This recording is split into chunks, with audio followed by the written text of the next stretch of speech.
कार्यक्रम अन्नदाता सुनिए सारे बाण भाइयों ने विनोद भाई की राम राम।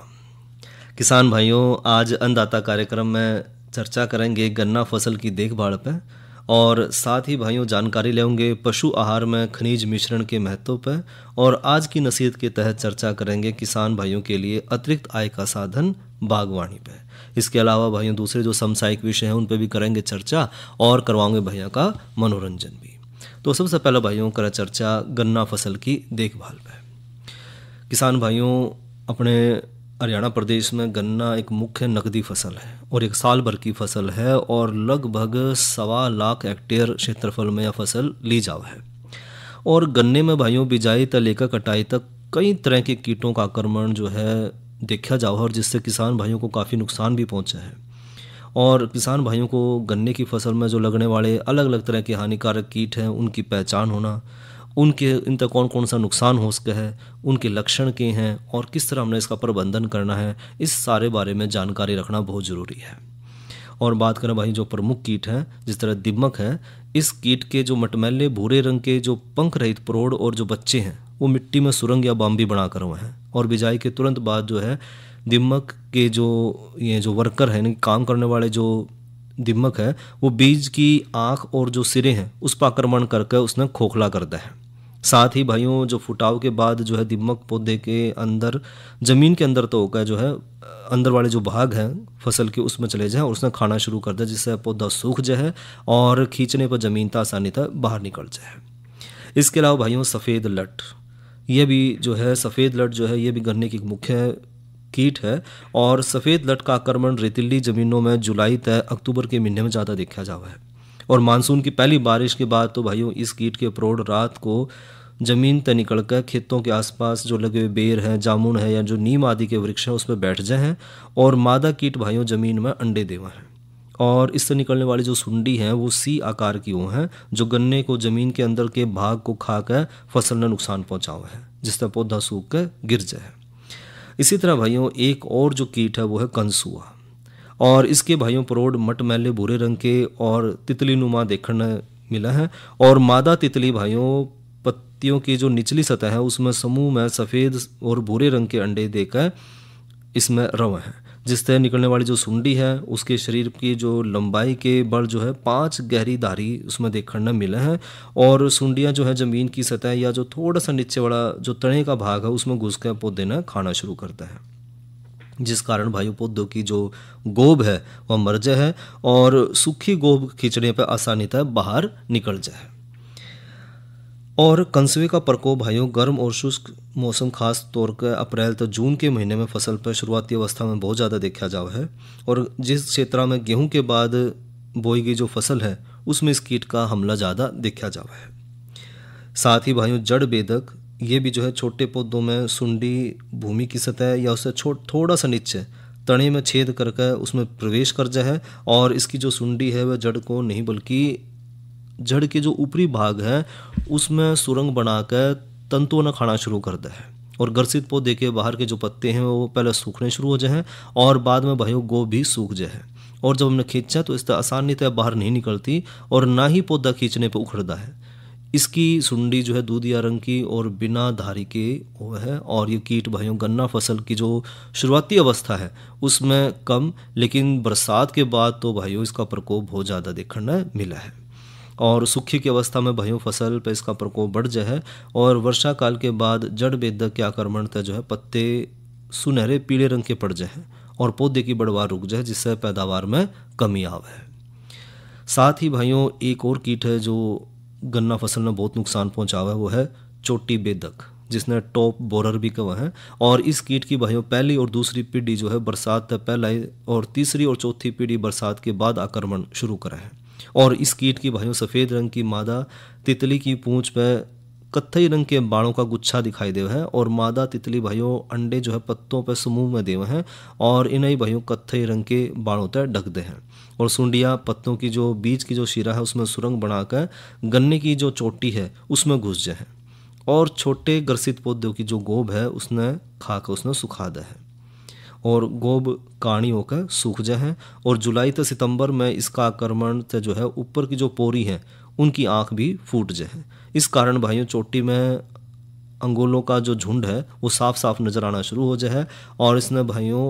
बंची टोप भी कह दे हैं, जिसने हम आसानी से पहचान भी सके हैं। और साथ ही भाइयों एक और जो समस्या देखी जाए टॉप बोरर के अलावा स्टोक बोरर यानी कि तराई बेदक। इसकी सुंडी के जो शरीर पर लंबाई में 5 धारियों हैं और फसल की जो शुरुआती अवस्था है उसमें पहली और दूसरी पीढ़ी तक जो ग्रसित पौधे हैं पूरी तरह से सूख जाए। और वर्षा काल पश्चात तो भाइयों सुंडिया जो है विकसित पोरियों में भी घुस के अंदर ही अंदर सुरंग बनाकर उसने खाना शुरू करता है और खाया हुआ गन्ना अंदर तक लाल हो जाए। और इसमें इस कीट का मल और मूत्र भर जाए और गिरे हुए जो गन्ने हैं उसमें ज़्यादा सिंचाई या फिर ज़्यादा नाइट्रोजन दे दें तो भी इस कीट का प्रकोप ज़्यादा बढ़ जाए। साथ ही एक और समस्या जो गन्ने की फसल में देखी जाओ है काली कीड़ी। इसका जो प्रोड है छोटे हैं और काले रंग के और पंखों वाले हो हैं, जबकि जो शिशु हैं वो गुलाबी और काले रंग के और बिना पंखों वाले हो हैं। यह गोब के अंदर घुस कर उसका रस चूसते हैं, जिस कारण पत्ते पीले पड़ जाए हैं और उन पर भाइयों आँख जैसे लाल धब्बे पड़ जाए। और इसका प्रकोप अक्सर गर्मी और शुष्क मौसम खास तौर पर जो मई जून जुलाई का मौसम है उसमें मोटी फसल पर ज़्यादा देखा जावा है और प्रभावित फसल की भाइयों बढ़वार में कमी आ जाए है। और साथ ही देख कर लगा है कि भाइयों फसल में नाइट्रोजन की जिस तरह कमी होगी हो और मोटी फसल में समय पर रोकथाम ना हो तो इस वजह से भाइयों कीट जो है बोड़ फसल में भी चला जाए। इसके अलावा भाइयों पायरिल्ला, जिसने अड़ या फड़का भी कहते हैं, हर 5-7 साल में महामारी के रूप में हमला करा है और इसके प्रौढ़ भाइयों भूसर रंग के और नुकीले सिरे वाले हैं। मादा अड़पत्तों पर समूह में हल्के हरे सफ़ेद रंग के अंडे देवे हैं और लाइनों में अंडे देवे ही हैं। अंडे समूह भाइयों सफ़ेद बालों से ढके हुए हैं और इसके शिशु भूरे सफ़ेद रंग के हैं, जिसकी पीठ के पीछे 2 धागे पूंछनुमा लंबे हमने दिखाई देवे हैं। साथ ही भाइयों गन्ने की फसल में एक और जो समस्या देखी जाओ है सफ़ेद मक्खी की समस्या। यो कीट भाइयों अगस्त अक्टूबर तक फसल पर आक्रमण कर है और सूखे तथा बाढ़ दोनों अवस्था में इसका प्रकोप ज़्यादा हुआ है। साथ ही इसकी 2 जातियां गन्ना फसल में ज़्यादा नुकसान पहुंचाए हैं और साथ ही पत्तों पर सफ़ेद चिपचिपा छोटे छोटे निशानों को ये पैदा करता है। और इसके अलावा अष्टपदी माइट 8 टांगों वाले ये रेड माइट जो है आँखों से जो है साधारणतः दिखाई नहीं देंगे क्योंकि बहुत छोटे हुए हैं और पत्ते की जो निचली सतह है उस पर जाड़े में ये लिपटे हुए हैं और इसके द्वारा भाइयों रस चूसने की वजह से पत्ते पर लाल लंबी धारी पड़नी शुरू हो जाए और गन्ना फसल पर कदे कदे तो सूखे की अवस्था में जाड़े वाली या फिर जो है पीली अष्टपदी का भी आक्रमण पाया जावा है। इसका हमला फसल पर बरसात और बरसात के बाद के मौसम में ज़्यादा देखा गया है और सूखे की अवस्था में भाइयों पत्तों की उल्टी तरफ जो है पत्ते की लंबाई के बल लाइन में जाड़े बढ़ाकर पत्तों का ही रस चूसते रहे और ग्रसित फसल के पत्तों पर सफ़ेद गोल गोल मोती के आकार के धब्बे लंबाई के बल कतारा में दिखाई देने शुरू हो जाए।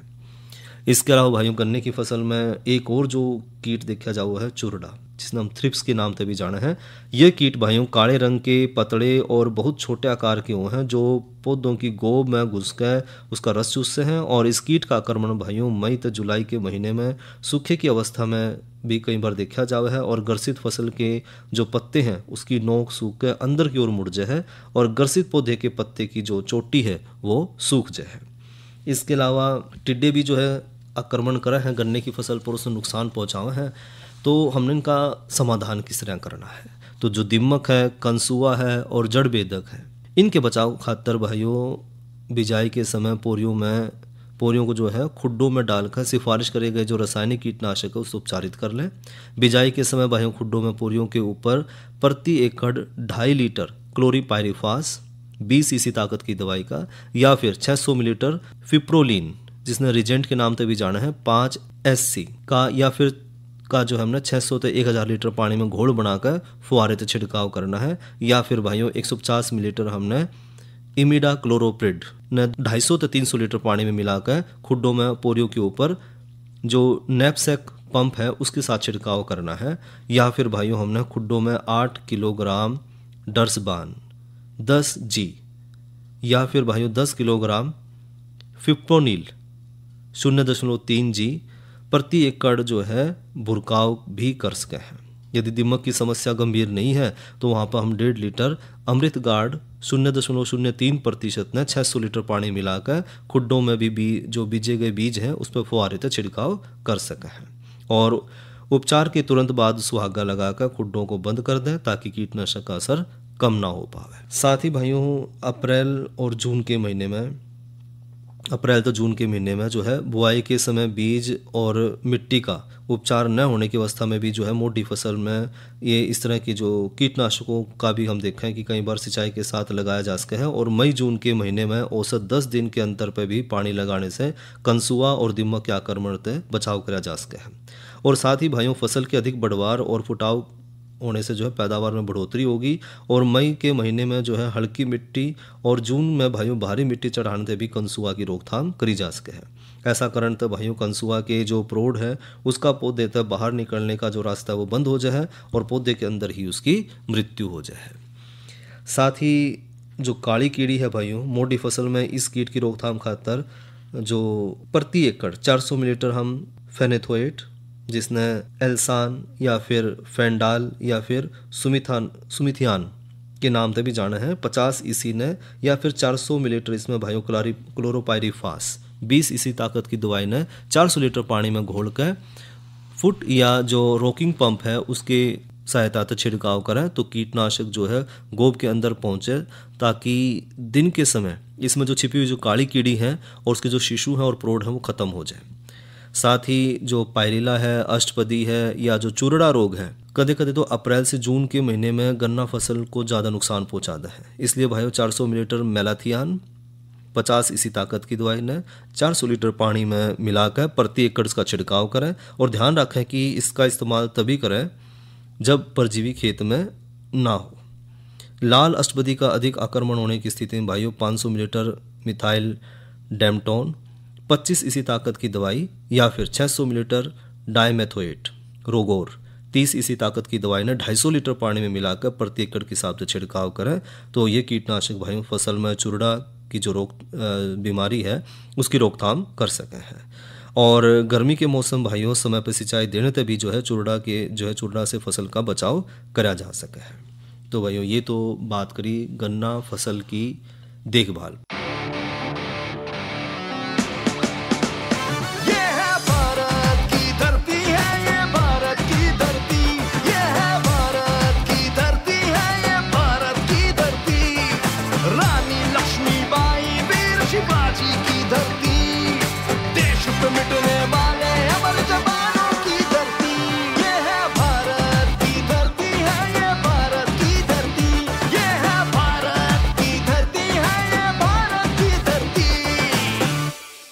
एक जमाने से कहानी है सुना रही आकाशवाणी,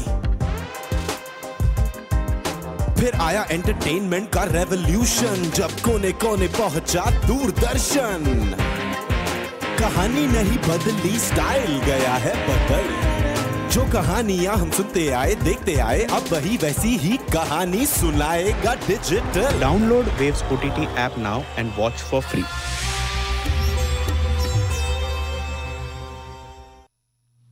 और भाइयों अब करें बात मौसम की तो आज का अधिकतम तापमान रहा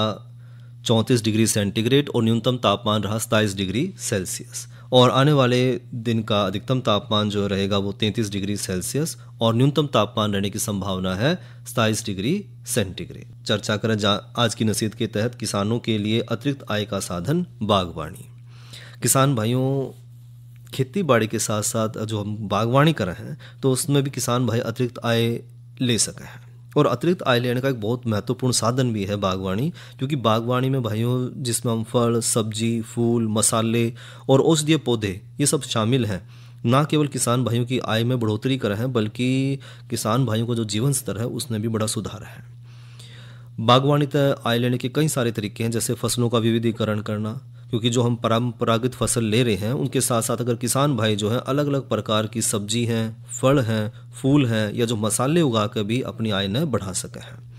साथ ही किसान भाई जो है उच्च मूल्य वाली जो फसलें हैं जैसे कि औषधीय पौधे हैं सुगंध वाले पौधे हैं और विशेष तौर पर ऐसे फल और सब्जी उगा कर भी ज़्यादा आमदनी ले सके हैं जो बेमौसमी है, यानी कि पॉली हाउस में भी जो सब्जी उगा कर किसान भाई ज़्यादा से ज़्यादा आमदनी ले सके हैं। साथ ही पॉली हाउस और जो ग्रीन हाउस जैसे जो संरक्षित खेती तकनीक हैं उनका उपयोग करके किसान भाई प्रतिकूल मौसम में भी ज़्यादा से ज़्यादा फसल उत्पादन ले सके हैं, क्योंकि इन फसलों की जो बाज़ार में कीमत बहुत ज़्यादा है तो किसान भाई ने ऊंचे रेट में बेच कर जो है अधिक आमदनी ले सके हैं। साथ ही मधुमक्खी पालन ये भी एक जो है अच्छा लाभदायक व्यवसाय है जो न केवल शहद का उत्पादन कर है जिसमें किसान भाई जो है शहद और शहद तक बनने वाले जो दूसरे उत्पाद हैं उनमें भी बेच सके हैं, साथ ही साथ फसलों के जो परागण है उसमें भी मधुमक्खी बहुत मदद कर रहा है जिससे किसान भाइयों की उपज बढ़े है। और इसके अलावा भाइयों बागवानी जो है किसानों को अपनी आय बढ़ाने और अपने जीवन स्तर को सुधारने में एक शानदार अवसर भी प्रदान कर रहा है, और बागवानी किसानों को फल और सब्जियां प्रदान कर रहे हैं जो कि पौष्टिक आहार का एक महत्वपूर्ण हिस्सा भी है। साथ ही बागवानी क्षेत्र में रोजगार के कई सारे अवसर पैदा हुए हैं जिससे कि पौधों की देखभाल है, कटाई है, विपणन है, तो इससे किसान भाई जो दूसरे मजदूर हैं उनने भी रोजगार दे पाएंगे, और साथ ही साथ बागवानी जो है पर्यावरण में भी लाभ पहुंचावा है क्योंकि मिट्टी के स्वास्थ्य को सुधारा है और पानी का भी संरक्षण करा है। तो किसान भाई जो है बागवानी अपना कर जो है आकर्षक और लाभदायक एक अच्छा विकल्प भी है, और इस योजना का बागवानी है उस पर काम करके किसान भाई जो है आमदनी ज़्यादा ले सके है। और इब कराओ भैया का मनोरंजन, सुनिए रागणी। मैं कदोर मैं कोन्या मैं नहीं उड़े पाऊं, मेरा बालक पड़कायो यार सुदामा गड़ कहलाऊं, मैं कदोर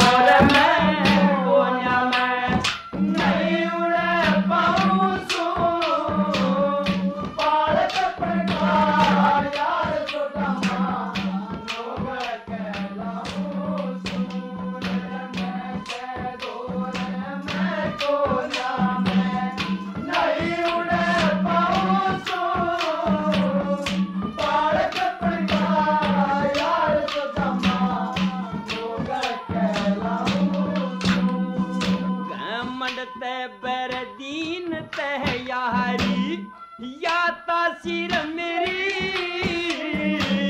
शीश पाल घमंडी मारा कोन्या समझी भी मेरी 101 खोट कर राखे फिर उठी समसीर मेरी तन भरी सभा में रुका मारा जात बताई मेरी ये सारे खेल खेला जानू, ये सारे खेल खेला जानू, जिसे खेल है उसे खिलाऊं सो बालक पड़का यार तो दमा कहलाऊं सो मैं कह दो मैं कोना में नहीं उड़ पाऊं सो बालक पड़का यार तो दमा कहलाऊं सो।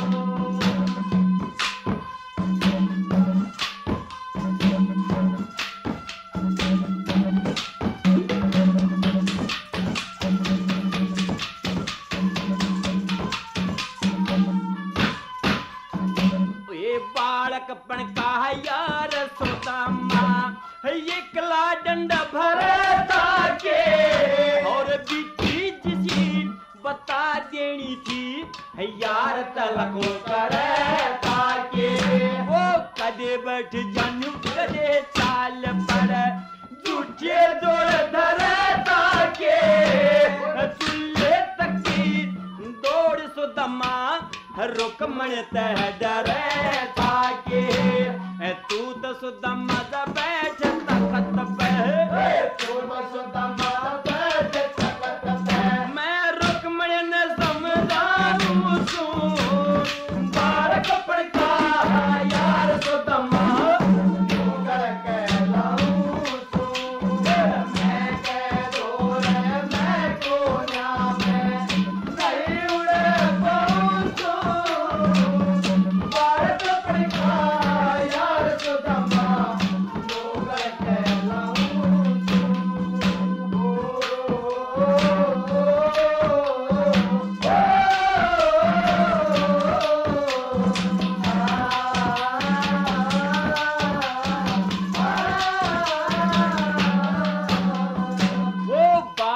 पण का यार सुदामा टोटे में गणा दुखी से महादुखी उसकी मिसरानी क्यों करे झाल रुखी से भूखे सुवे पूछत ताके न उनका दिल में सुखी से भूख नवाजे मौत हरा दे न उनकी कजालों की से सर्वव्यापक सब कहे मने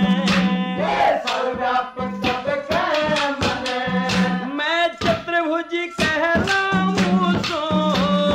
बालक पड़खा यार सुदामा योगल कहलाऊं मैं कह दो मैं को ना नहीं उड़े पाऊं तो बालक पड़खा यार सुदामा योगल कहलाऊं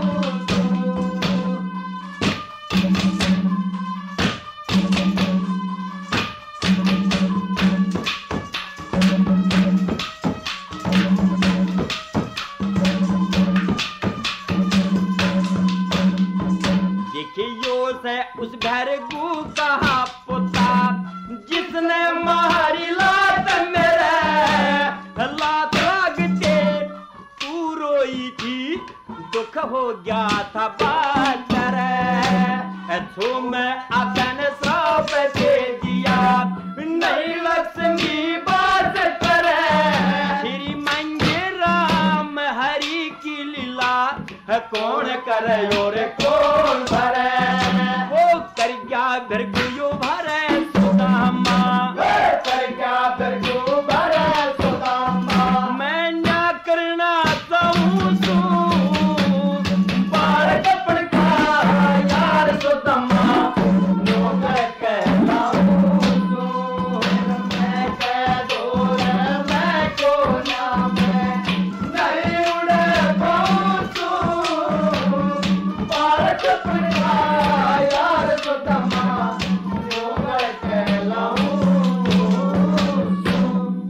ये तो सुने भाई ने रागणी और गायक कलाकार थे राजल शर्मा। और भाइयों भी लेवं जानकारी पशु आहार में खनिज मिश्रण के महत्व पे। किसान भाइयों और साथ में भाई जो हमारे पशुपालक भाई हैं जो पशुपालन कर रहे हैं, जो डेयरी फार्मिंग कर रहे हैं, तो पशुओं के आहार में हरे चारे और दाने के अतिरिक्त जो खनिज पदार्थ है उनका बड़ा विशेष महत्व है। खास तौर पे भाइयों खनिज पदार्थों की जो समुचित मात्रा है ना मिलन पर पशु में कई प्रकार के रोग उत्पन्न हो जाए, जिसके कारण पशुओं का स्वास्थ्य और उनकी दूध और जो ऊन देने वाले पशु हैं उनकी ऊन देने की या उत्पादन की जो क्षमता है वो गिर जाए। और प्राय देखा भी जाओ है कि जो पशु हैं वो शरीर में भार के अनुसार जो लगभग 4% खनिज तत्व उसमें पाए जाओ हैं, जिसमें 40 अलग अलग प्रकार के पोषक तत्व हैं। इन मतलब 14 खनिज के जो संबंध है भाइयों उसमें खास तौर पर जो हमारे पशु हैं या जो अन्य प्राणी हैं जैसे कुक्कुट हो गया, उनके पोषण हेतु भी बहुत ज़रूरी हैं। खास तौर पर कैल्शियम है, फास्फोरस है, गंधक है, पोटाशियम है, क्लोरीन है और एमिग्रीशियम है, लोहा है, तांबा है, जस्ता है, मैग्नीज है, कोबाल्ट, आयोडीन और मोलिब्डेनम, ये बहुत ज़्यादा ज़रूरी हैं। और आमतौर पर भाइयों शुरुआत के जो 7 जो खनिज हैं वो पशुधन खातर बहुत ज़रूरी हैं और महत्वपूर्ण हैं। और इसकी प्रकार भाइयों जो बाकी के 7 जो तत्व हैं वो अत्यंत सूक्ष्म मात्रा में उनकी हमने जरूरत पड़े है और अल्प खनिज या जो सूक्ष्म मात्रा में इनकी हमने जरूरत रहा है। क्यों आवश्यक है भाइयों पशु खातर खनिज लवण? क्योंकि हमारे देश में पाए जाने जो पशु हैं या पशु चारों और जो खाद्यान्न है उसमें खनिज तत्व या जो लवण है वो सामान्यतः भी कम मात्रा में पाया जावा है। जो पशुओं की जो न्यूनतम जो खनिजों की जरूरत है उसकी भी पूर्ति नहीं कर पाता। और दूसरी ओर भाइयों कृषि की जो आधुनिक विधि है, जो रासायनिक खादों का हम प्रयोग कर रहे हैं उससे खाद्यान्नों का उत्पादन तो बढ़ रहा है, लेकिन ज़मीन में जो मुख्य जो खनिज तत्व हैं जैसे मैग्नीशियम है, कोबाल्ट है, कॉपर, जिंक है, आयोडीन है, सल्फर है, इनकी कमी लगातार होती जाने लग रही है। और इसकी कमी के कारण भाई जो पौधे हैं उसके विकास में भी और जो उपज है चाहे वो पड़े हो या ना पड़े परंतु उसके तत्वों में तो कमी आने लग रही है। और यही जो सारे जो पौधे हैं वो जानवर खाओ हैं, इसलिए उनके शरीर में भी जो है पोषक तत्वों की कमी आ जाए है और पशु में जो दूध उत्पादन है उसमें भी कमी देखी जाए है। इसलिए भाइयों जो पशु हैं उसके शरीर की जो कई ऐसी क्रियाएं हैं जिसमें खनिज बहुत ज़्यादा उपयोगी है। जिस तरह पशुओं को दिए जाने वाले जो खड़ चूरी और जो खाद्यान्न है पशुओं के पाचन में मदद कर हैं, कंकाली तत्वों को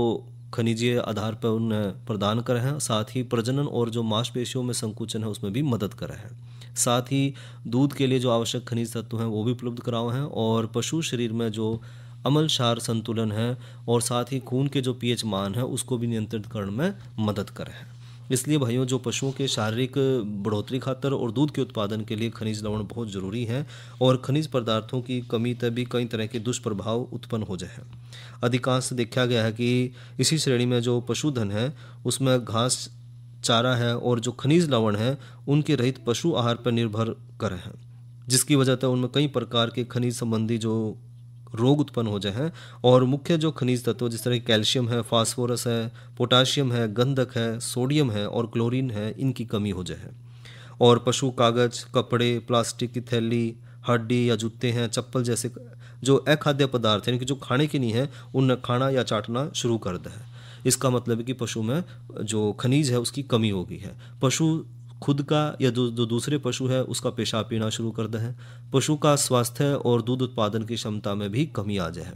गर्भवती गाय भैंस है उनके दूध जवर का नाम का जो रोग है उसमें पैदा हो जाए है और दूध देने वाले जो जानवर हैं भाइयों उनकी दूध में कमी आ जाए है। पशु थकावट महसूस करने लग जाए है और उसकी मांसपेशियां कमज़ोर पड़ जाए है। और साथ ही भाई जो सूक्ष्म मात्रा जो खनिज लवण है उनकी कमी के भी पशुओं में दुष्प्रभाव देखे जावे हैं। खून की कमी होना,